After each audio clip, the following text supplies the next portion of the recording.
contohnya Bu.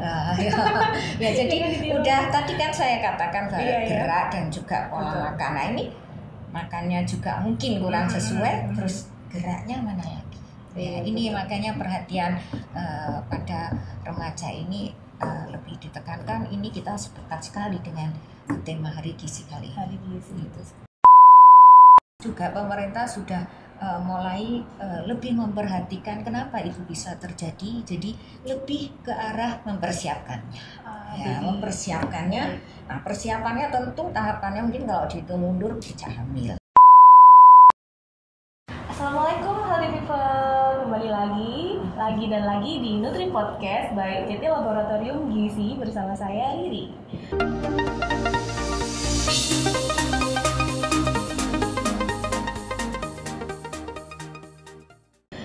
Untuk kalian yang masih terus aja setia mantengin kita, nungguin episode-episode baru dari kita, terima kasih banyak ya guys.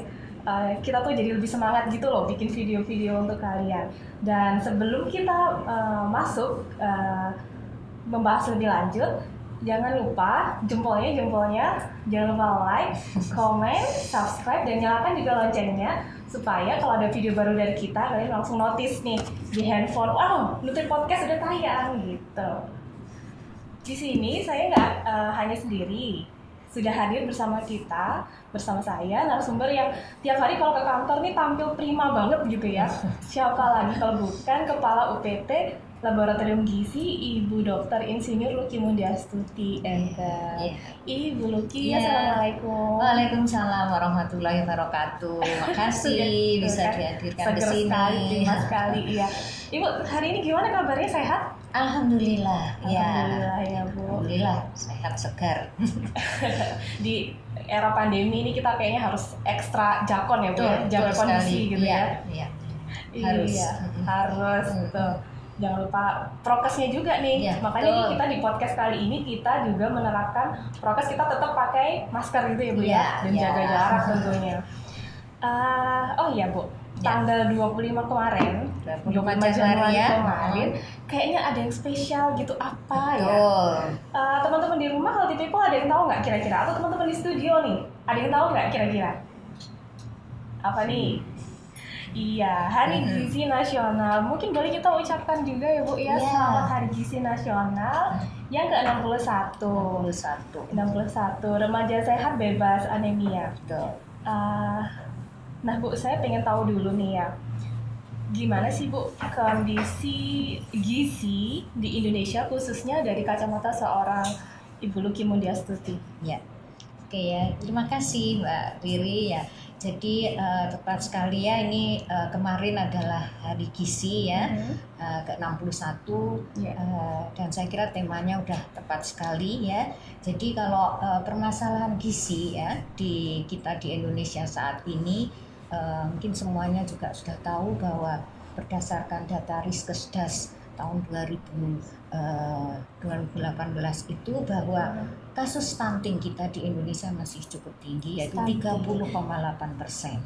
Dan jangan lupa bahwa itu juga akan berdampak pada masalah-masalah gizi untuk selanjutnya yang saat ini juga masih menjadi masalah bagi kita, yaitu berbagai masalah gizi yang terkait degeneratif ya. Jadi kita tahu bahwa itu sebetulnya jadi seperti hipertensi, kemudian gula darah ya, diabetes kayak gitu. Nah, itu juga efek dari kondisi waktu seseorang itu ketika balita itu tidak prima.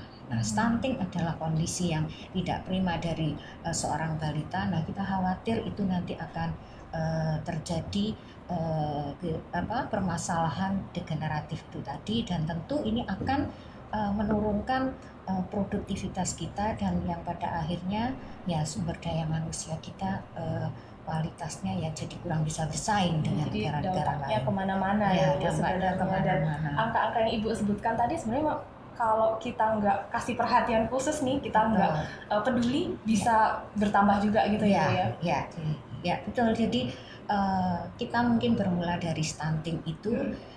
Dan saya kira itu tepat sekali kalau saat ini temanya adalah kita tentang anemia ya pada Iya. remaja. Iya, jadi tagline Hari Gizi Nasional kita tahun ini cukup menarik ya Bu, Iya. terkait anemia pada remaja begitu ya. Menurut WHO, yang disebut remaja itu mereka yang berada pada tahap transisi gitu, antara masa kanak-kanak dan dewasa. Jadi anak-anak enggak, dewasa juga belum gitu ya. Batasan usianya antara 12 hingga 24 tahun. Betul. Karena saya, alhamdulillah, ini dulu pernah remaja nih Bu ya, sudah lewat tuh masanya. Saya dulu waktu remaja saya ngerasa nggak apa-apa sih, saya sehat-sehat aja gitu, nggak ada masalah, saya tetap bisa main nongkrong kesana sini gitu ya. Tapi ternyata kok anemia di tahun ini, anemia pada remaja khususnya di tahun ini jadi concern pemerintah gitu ya. Iya betul, dan jadi fokus tema Hari Gizi tahun ini. Kira-kira kenapa sih Bu? Iya, ya. Jadi memang kalau mungkin dari kacamata awam begitu ya, kelihatannya ini yang dibahas tadi, yang dipermasalahkan adalah stunting pada balita begitu ya. Tapi kenapa kemudian perhatian kita pada saat ini adalah pada remaja? Ya, jadi stunting, kondisi anak yang pendek ya, yang pertumbuhannya tidak sesuai dengan anak seumurnya begitu. Nah, itu adalah sudah suatu efek ya. Jadi sekarang bagus juga pemerintah sudah mulai lebih memperhatikan kenapa itu bisa terjadi. Jadi lebih ke arah mempersiapkannya. Mempersiapkannya. Nah, persiapannya tentu tahapannya mungkin kalau dihitung mundur bisa hamil. Ternyata kondisi-kondisi di saat hamil pun itu sangat terpengaruh oleh ketika dia mau memasuki masa prakonsepsi itu tadi. Jadi ketika dia remaja. Nah, ini mungkin nanti akan kita bahas lebih lanjut ya. Jadi ini poinnya adalah kita tarik mundur dulu nih. Jadi sebelum terjadi stunting dan masalah gizian lain-lain. Jadi sedini mungkin apa sih kira-kira bisa kita ini dari anemia itu tadi ya di remaja. Baik. Kita UPT Laboratorium Gizi, kita bergerak di bidang gizi, tentunya ada nggak sih Bu upaya-upaya yang telah dilakukan atau peran kita terkait anemia ini sendiri? Ya, tentu ya. Nama lembaga kita sudah UPT Laboratorium Gizi ya. Dan ini juga menjadi fokus perhatian kita juga ya. Jadi ini kayak apa ya? Kayak nyambung gitu ya. Ketika tahun 2000, ini kan 2021 sekarang ya, temanya Hari Gizi ini adalah tentang anemia pada remaja ya. Nah, pada tahun 2020 kita sebetulnya sudah juga memberikan perhatian. 2020 kita melakukan kegiatan, ada kegiatan kami ya, yaitu adalah edukasi gizi prakonsepsi pada remaja. Prakonsepsi pada remaja. Jadi, itu pelaksanaannya di mana tuh, Bu? Oh ya, jadi kita sesuai tadi umur yang disampaikan oleh Mbak Riri tadi ya. Jadi kita sasarannya adalah pada siswi ya, siswi usia SMA, bisa SMK, bisa SMA begitu. Nah, itu yang kita edukasi mereka tentang prakonsepsi, antara lain juga anemia menjadi bagiannya. Nah, jadi kami memberikan edukasi pada mereka ya di beberapa sekolah khusus pada siswinya. Menarik sekali ya. Ya. Namun ya karena masa pandemi ya, sehingga kita tetap bekerja sama dengan pihak sekolah itu kita lakukan dengan daring. Oke, secara daring. Oke. Dari tadi nih Bu kita ngomong anemia gitu ya. Sebenarnya anemia itu apa sih Bu? Ini kalau pengalaman pribadi saya nih ya Bu ya, nggak usah jauh-jauh deh, di circle kita aja tuh kadang masih ada yang persepsinya itu kurang tepat, mungkin kita bisa bilang, antara anemia dan tekanan darah rendah. Kadang mereka masih suka sama aja nih gitu loh. Mungkin bisa dijelaskan sedikit Bu untuk pencerahan juga teman-teman yang ada di rumah. Iya, jadi kalau anemia ini kurang darahnya. Jadi kurang darah ini yang bisa diukur dengan kadar hemoglobinnya. Hemoglobinnya nanti ada batas-batas kapan dikatakan itu kurang darah itu tadi. Ya. Dan ini biasanya memang akhirnya membuat efeknya adalah menjadi lemas begitu ya, kayaknya sering capek begitu. Kenapa? Nah ini nanti bedanya dengan yang kurang darah, tekanan darah rendah atau tinggi begitu ya. Jadi karena darahnya kurang, kita tahu bahwa oksigen yang sudah kita hirup ini begitu ya.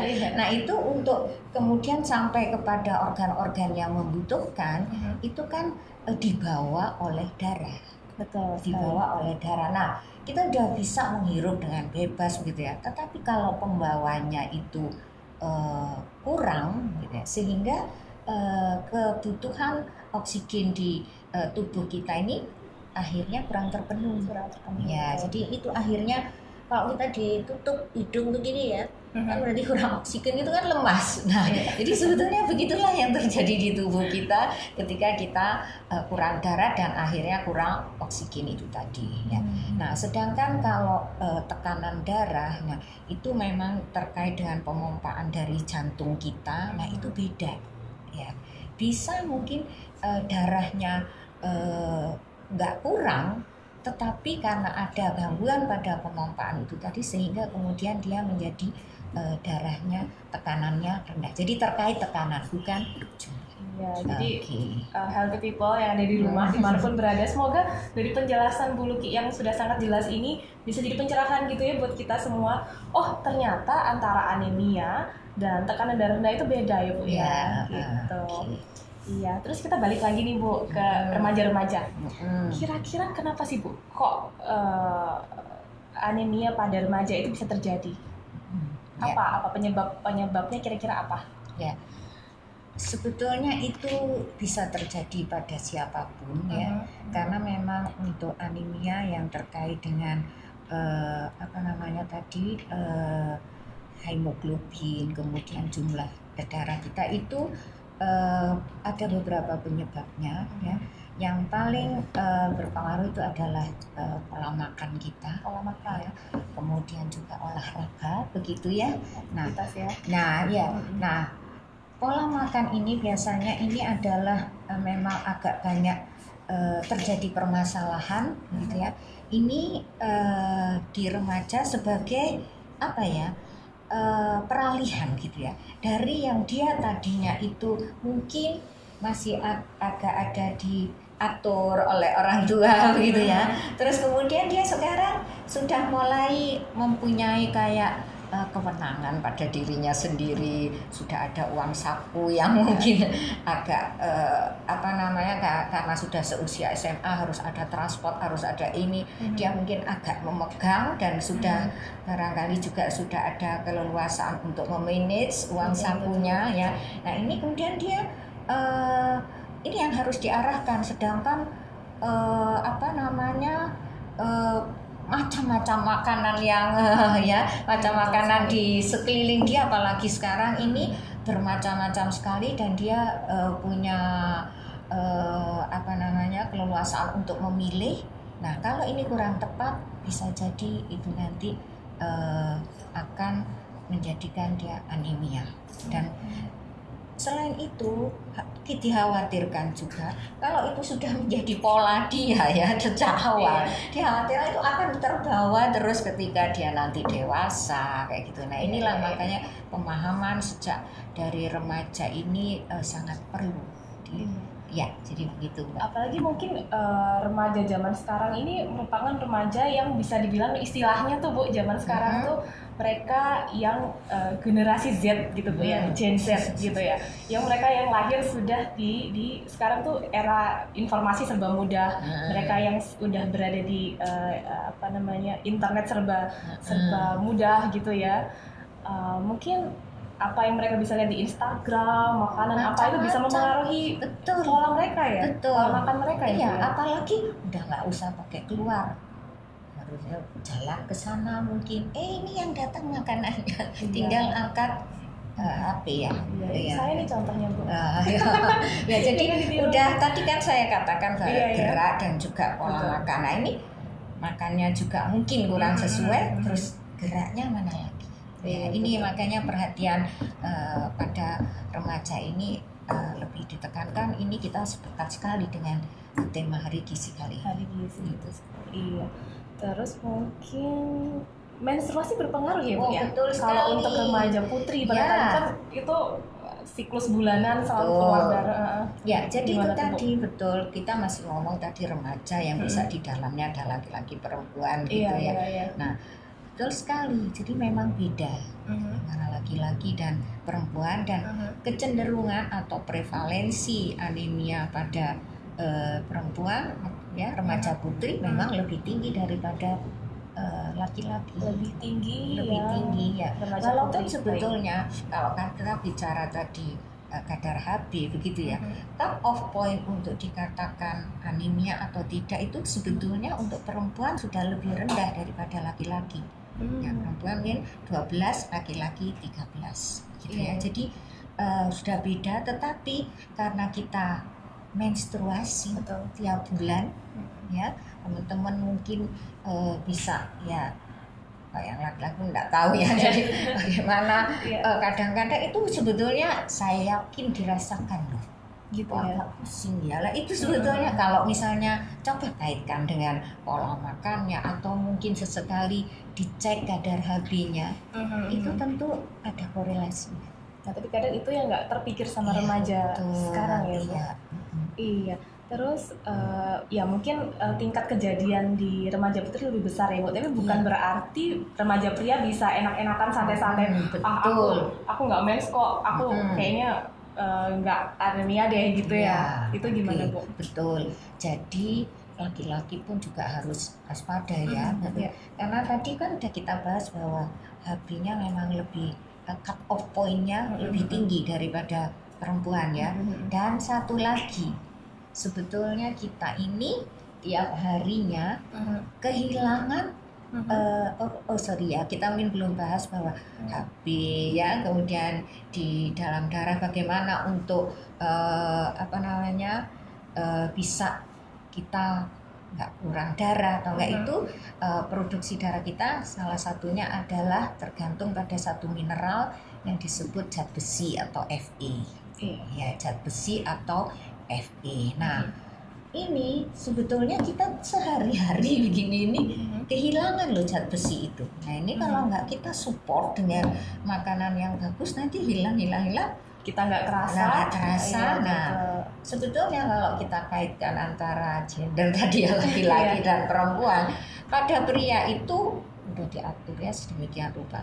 Pada pria itu kehilangannya per hari itu cukup tinggi, lebih tinggi 1 miligram. Lebih tinggi? Iya, lebih tinggi 1 miligram per hari. Dengan cut off point-nya tadi harus dia capai 13. Betul. Ya, perempuan per harinya itu kehilangan sekitar 0,8 miligram. Kehilangan tuh bisa dari kulit kita, mungkin dari buang air kecil, buang air besar, itu bisa ya, kehilangan dari sana. Nah, kenapa di perempuan lebih kecenderungannya jadi lebih tinggi prevalensi anemianya? Karena ternyata pada saat menstruasi ya, pada saat menstruasi itu yang sekitar berapa itu? 5 hari, 7 hari ya, apalagi di awal-awal itu biasanya kayaknya lebih deras istilahnya ya. Nah, itu kalau di rata-rata ya atau di total itu nggak tahu ya, ada yang hitung ini ya.